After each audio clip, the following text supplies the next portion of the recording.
Jovenel Moïse se tourne vers la Cour de cassation et le Sénat. Après l'échec de Religion pour la paix dans son ultime tentative d'initier un processus de dialogue entre les acteurs politiques, le président Jovenel Moïse se tourne vers le Sénat dysfonctionnel et la Cour de cassation amputée de 3 membres pour tenter de relancer le dialogue. Au Palais national le lundi 19 avril 2021.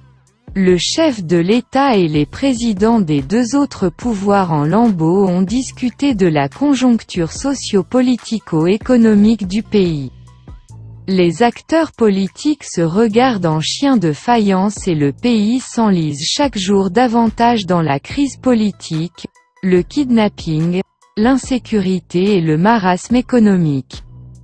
Se barricadant derrière leur ego, le pouvoir et les leaders politiques de l'opposition refusent de se parler. Alors que le chef de l'État avait pendant longtemps minimisé le pouvoir judiciaire et le Sénat de 10 membres. Aujourd'hui Jovenel Moïse se trouve contraint d'initier avec les représentants de ces pouvoirs un énième processus du dialogue.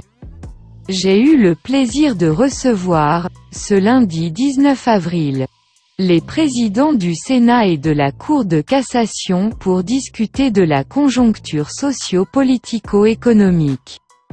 Je reste ouvert au dialogue sans lequel on ne parviendra jamais à résoudre cette crise qui mine le pays depuis 1806, a rapporté Jovenel Moïse lundi sur son compte Twitter. Pour sa part, le président du Sénat dysfonctionnel a fait savoir sur Twitter, ce 19 avril. Le chef de l'État a bien voulu recevoir le président de la Cour de cassation et celui du Sénat pour une évaluation de la situation compliquée de la République. Les discussions ont été ouvertes. J'ai plaidé l'urgente nécessité de renouveler le personnel politique.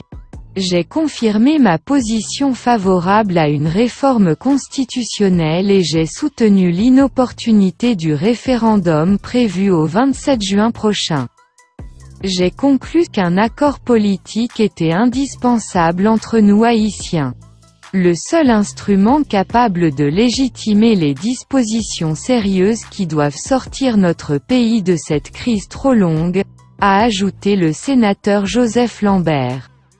Parallèlement à cette rencontre, Jovenel Moïse a essuyé un véritable revers de la part du président de la Cour de cassation qui a refusé de laisser prêter serment les 3 juges récemment nommés à la Cour par le président en violation de l'article 177 de la Constitution.